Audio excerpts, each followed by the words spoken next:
Well, good afternoon or evening, wherever you are. Here we are at week 46 in our continuing journey through the entire Bible in 1 year. This is the week from November 12th through November 18th. Our readings are all in the Gospels. Matthew chapter 24 verse 1 through chapter 27 verse 66. Mark chapter 13 verse 1 through chapter 15 verse 47, Luke chapter 21 verse 5 through chapter 23 verse 56, and finally John chapter 12 verse 37 through chapter 14 verse 38. Now, at the end of our last reading, as you may or may not recall, Jesus was teaching in the temple late on Tuesday of his last week on earth, at least until after his resurrection. And as Jesus was leaving the temple that Tuesday afternoon, at the very start of this week's reading, it had to be afternoon or evening, I would say, he comments on the coming events. I'll read a section from Mark chapter 13, verses 1 and 2, as well as one of our editor's comments. As he was leaving the temple, one of his disciples said to him, "Look, teacher, what massive stones, what magnificent buildings." And this disciple is referencing the reconstructed second temple, and now it has been nicely decked out again by Herod. "Do you see all these great buildings?" replied Jesus. "Not one stone here will be left on another. Every one will be thrown down." Now here's what our editor says about this general part of the text. There is general agreement regarding Jesus' reference to the destruction of the temple. In retrospect, it is known that only 40 years later, in AD 70, the Roman legions laid siege to Jerusalem, thoroughly sacking it and completely destroying the temple. Most would agree that Jesus describes events which precede that destruction. Some feel that Jesus' entire discourse is made with reference to Jerusalem's destruction by the Romans, while others see in it additional apocalyptic prophecy concerning future events. Still others view it as one prophecy having a dual significance. And I would note to you that that's kind of my feeling, but again, not a Bible scholar. It seems to me that the fall of Jerusalem and the destruction of the temple is a type of the coming end of time, which is the antitype, the final fulfillment. In other words, it is, at least portions of his statements appear to be of dual significance, in my opinion.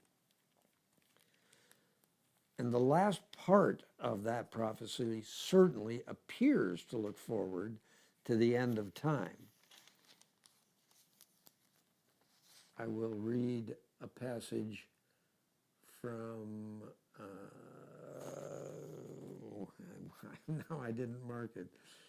Anyway, I will read this passage. Oh, it's Matthew 24, verses 30, 31, and 36, 37. "At that time, the sign of the Son of Man will appear in the sky, and all the nations of the earth will mourn. They will see the Son of Man coming on the clouds of the sky with power and great glory. And he will send his angels with a loud trumpet call, and they will gather his elect from the four winds, from one end of the heavens to the other." Certainly sounds like the end of time. No one, and here's Jesus' comments about what he's talking about. "No one knows about that day or hour, not even the angels in heaven, nor the Son, but only the Father. As it was in the days of Noah, so it will be at the coming of the Son of Man. For in the days before the flood, people were eating and drinking, marrying and giving in marriage, up to the day that Noah entered the ark. And they knew nothing about what would happen until the flood came and took them all away. So I definitely feel that some of what he is discussing is completely looking forward to those events at the end of time.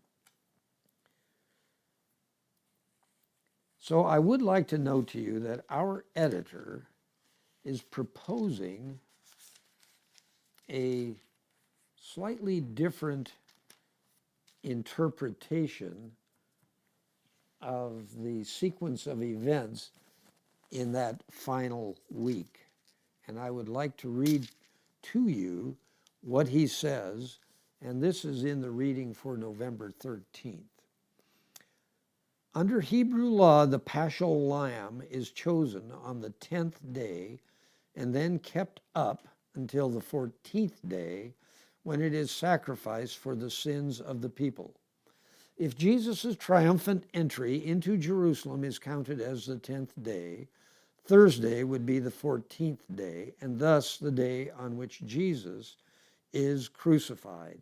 In other words, our editor, I believe correctly, is tying the crucifixion of Jesus to the exact day when the paschal lamb was to be sacrificed for that particular year's Passover. Because remember, that day moves around as to what day of the week it is. It wasn't always on a Thursday, and the Passover was not always on a Sabbath as it was this year, in this particular year. Far more important than this possible parallel is the fact that Jesus, as the perfect Lamb of God, does not celebrate the Passover with some other ordinary sacrificial lamb, but rather becomes himself the lamb who is slain precisely at the appropriate hour. There is strong evidence that the Last Supper takes place on the evening prior to the day of preparation, Friday being the day of preparation. In other words, the day before the Passover, which by modern reckoning would be Wednesday night.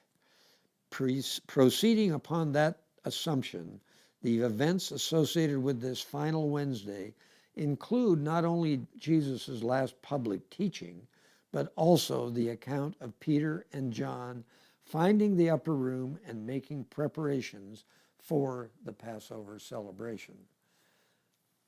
I would like to submit that I believe this editor has correctly identified the sequence, although I'm sure I can assure you, you can find many other actual biblical scholars who would argue, no, you're off a day. So I guess you'll just have to decide for yourself. I have shared with you the editor's views, and I submit that they seem very reasonable to me.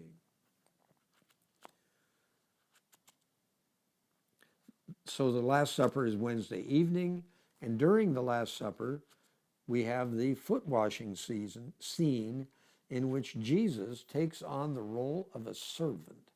And I will submit to you that it seems to me that this is Jesus' final parable to the disciples. I'd like to read John 13, 12 through 17. When he had finished washing their feet, he put on his clothes and returned to his place. Do you understand what I have done for you? He asked them. You call me teacher and Lord, and rightly so, for that is what I am. Now that I, your Lord and teacher, have washed your feet, you also should wash one another's feet. I have set you an example that you should do as I have done for you. I tell you the truth, no servant is greater than his master, nor is a messenger greater than the one who sent him. Now that you know these things, you will be blessed if you will do them. So I'd say that's a fairly direct message to all of us, that we are to be servants of apparently of all, at least of all our brothers and sisters. And now after the supper or during the supper, Jesus pretty well explains what's about to happen during the next few days. And in that regard, I'd like to read John 14, verses 25 through 31. All this I have spoken while still with you, but the Counselor, the Holy Spirit, whom the Father will send in my name, will teach you all things and will remind you of everything I have said to you. Peace I leave with you, my peace I give to you. I do not give to you as the world gives. Do not let your hearts be troubled, and do not be afraid. You heard me say, I am going away, and I am coming back to you. If you loved me, you would be glad that I am going to the Father, for the Father is greater than I. I have told you now before it happens, so that when it does happen, you will believe. I will not speak with you much longer, for the prince of this world is coming. I submit to you, even as a non-Bible scholar, that he is clearly talking about Satan's minions. He has no hold on me, but the world must learn that I love the Father and that I do exactly what my Father has commanded me. So then, Jesus explains the fact that the new command is, and I'm putting new kind of in quotes, air quotes, the new command is similar to the Mosaic commands to love your neighbor as yourself. And I'll read John chapter 15, verses 19 through, what did I say here? I'm sorry, 9 through 17. Oops, am I on the wrong page? I hate when I do that. 62, right there. No wonder I can't find it.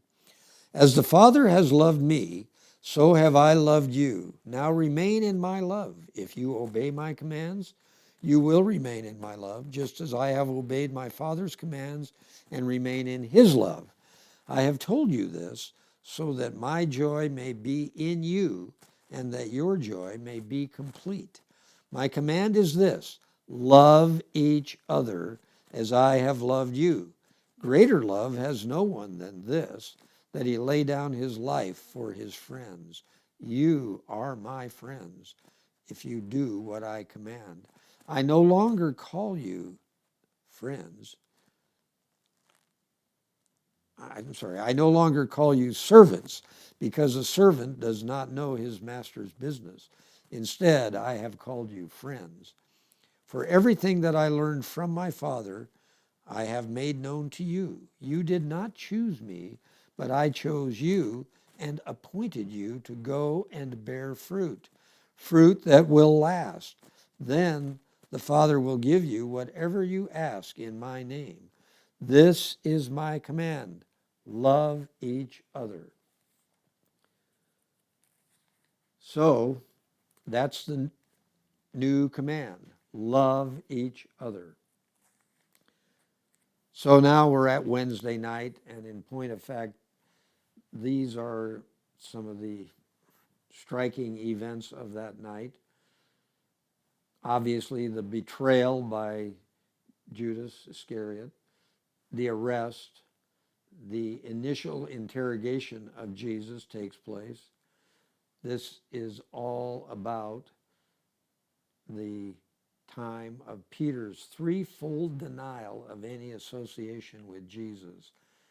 And that should be encouraging to us, because obviously Peter was seriously mortified when he realized that indeed Jesus had said he would deny him, and indeed he did deny him. And yet Peter rose later to be the most powerful of speakers, he's credited by some, as you well know, as being the first pope. I don't quite buy into that, but nonetheless, he was certainly an astute and serious follower of Jesus. So we can all fall short grievously and still be acceptable. So before Caiaphas and the council, so this is his first interrogation, Jesus answers one question very plainly. I like this passage. This is Mark 14, verses 60 through 64. Again, the high priest asked him, "Are you the Christ, the Son of the Blessed One?" Jesus' answer is pretty plain. "I am," said Jesus, "and you will see the Son of Man sitting at the right hand of the Mighty One and coming on the clouds of heaven." The high priest tore his clothes. "Why do we need any more witnesses?" he asked. "You have heard the blasphemy. What do you think?"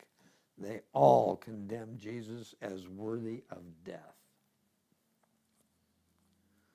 So, this is, I would say, very early, dark 30 early on Thursday morning.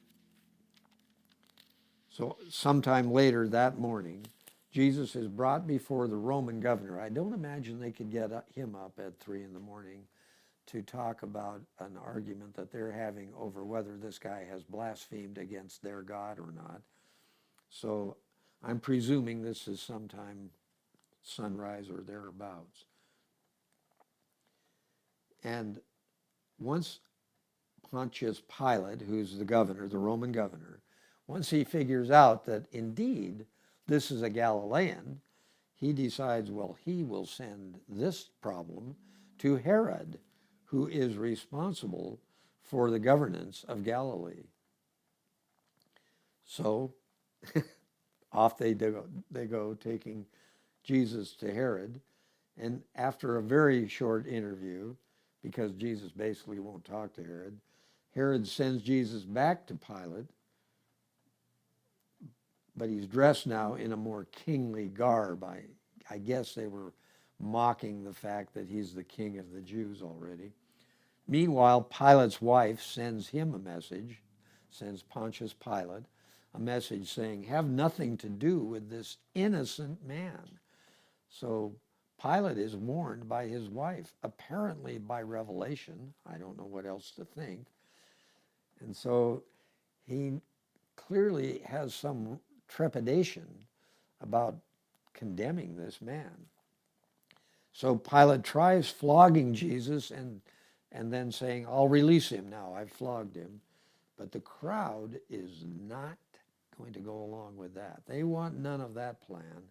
They will prefer an anarchist to God's Son. It's an amazing, amazing thing. So Pilate finally agrees to have Jesus crucified. So again, I submit that sometime near about midday on Thursday, Jesus is marched to Golgotha, the place of the skull, and crucified. And it's during that interval, once he's on the cross, that Jesus interacts with the repentant thief who was crucified next to him. He interacts with John and turns his mother, responsibility for his mother, over to John. And upon his death, the events clearly seem to demonstrate Jesus' kingship. I'm going to read Matthew 27, verses 51 through 54. At that moment, the curtain of the temple was torn in two from top to bottom. In other words, the curtain that isolated the Holy of Holies was ripped top to bottom. The earth shook and the rocks split. The tombs broke open, and the bodies of many holy people who had died were raised to life. They came out of the tombs, and after Jesus' resurrection, they went into the holy city and appeared to many people. When the centurion and those with him who were guarding Jesus saw the earthquake and all that had happened, they were terrified, as would I be, and exclaimed, "Surely he was the Son of God." And indeed he was. John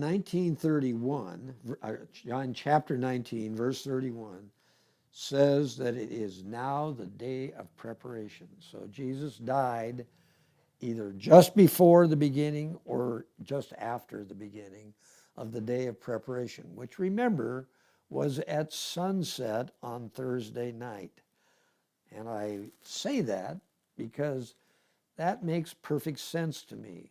So Jesus dies, he's buried, or he is buried certainly sometime shortly after sunset by 8 or 9 o'clock in the evening on the day of preparation that begins at sunset on Thursday night. He spends Thursday night in the grave, Friday night in the grave, and Saturday night in the grave. He spends all day Friday in the grave, all day Saturday in the grave, and is resurrected to new life on Friday, the third day, as he prophesied. So with that, we have reached the pivotal moment in human history. I thank you for being with us, and we look forward to talking with you again next week.